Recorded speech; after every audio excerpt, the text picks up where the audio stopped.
So when you have had differences, what have you learned about yourself, and what have you learned about navigating that maybe you hadn't thought about before?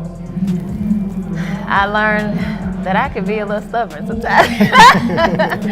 but Right. but you know what? I learned that sometimes you gotta pick and choose your battles. You know what I mean? You win some, you lose some, and I've learned to be a little bit more open to being critiqued. Okay. You know what I mean? And just a little bit more open, because one of the things we kind of butt heads over in the past was live instrumentation and implemented it in my music. And it was a sound and a vision he had for me, and then it was the one I had for myself. So we kind of came to an agreement. I used some on a few of the tracks, and others I didn't at all. And so it's about give and take and just being open.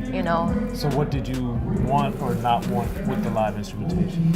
I didn't want it implemented in every track. Okay. You know what I mean? Because sometimes with me, I like to hear that knock, that hip hop, sometimes I feel like live instrumentation, it can enhance the song, but sometimes it gives it a whole different feel. It doesn't You know what I have the mean? bottom as much. Right. Right. And so that was a little thing, but we ended up, working it out. So. Okay. And then even though in general there aren't a lot of female rappers in general, there seems to have been throughout history a lot from Chicago. With the Brad, with Infamous Syndicate, with Shauna, of course, Tank, a whole bunch of people. Yourself now, obviously. So have you been able to draw or notice anything in particular about female rappers in Chicago? Talented. We talented, talented, strong. Strong women, hustlers. They have something to say, you know what I mean? And just like you were able to name all of them, you know what I mean? That mean they doing something right. Katie got bands, Miss Kane, It's a lot of them. So yeah, I salute all of them, you know what I mean? Yep. I was just about to say that too. Psychodrama. Yeah, it's a lot of them. So I mean, we go getters, we go hard, talented. Right. Yeah. Okay. And then for you, to that point, how do you think that you're going to be able to really push rap forward and take it places it hasn't been yet? I feel like what I speak about is not popular right now. A lot of people aren't speaking about love. A lot of people are not talking about women empowerment. A lot of people are not speaking on the injustices and things that's going on, especially like the female hip hop artists. You don't hear them speak on that right now. So that's where I come in. You know what I mean? I'm here to speak and be the voice for the unspoken for. I'm here to,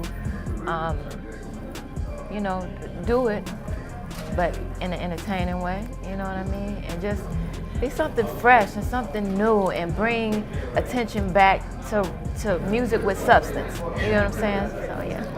And that with obviously with the personal stuff with you, with your dad and different things, how and why is music, in the sense of what you make a point to rap about, so important to you? Is that framed from your family experience, or is it a different reason, or both? Both. Usually whatever I speak, whatever you hear in my music, it's usually either something that I experienced directly, or someone around me has experienced, a family member or a friend of a friend, But 90% of the time, it's something that I dealt with. And then how do you find that, because I know from listening to the music and then seeing different things that you've said, that it is somewhat of a therapeutic thing for you to write, especially when you started writing. But now that you've been doing it for several years, have you found that you get something new or different out of the process of writing? It's still therapeutic. Okay. I still have my trying times. And so, but what I will say is that back when I started writing, it usually was always when I was going through something. Now, I'm able to write when I'm happy or when I'm not going through anything, I'm just able to do it more freely now, So then how do you think that, with some of the things that you've gone through, that it didn't drown you or end you as a person? Forget the artist side, just as a person, why do you think you've been able to kind of overcome and sustain yourself? faith. You know, I have faith in God. Prayer. I believe prayer is very, very powerful. I've been down to my wits' end, you know what I mean? Even in that down state, I pray. You know, I have a praying family, a praying mother, and you know, all you have to do is have, she always taught me, faith the size of a mustard seed. And a mustard seed is very teeny tiny. You know what I mean? So that's a prayer. And then how, like, what does that give you? It renews my hope.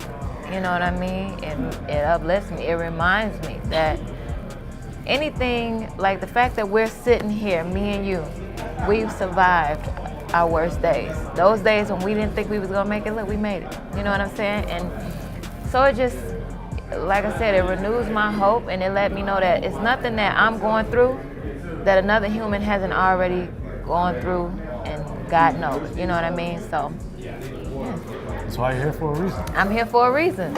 I'm here for a reason. That's K Valentine. I'm Soren Baker. Unique accents. Thanks for coming through. Thanks for having me. I appreciate it.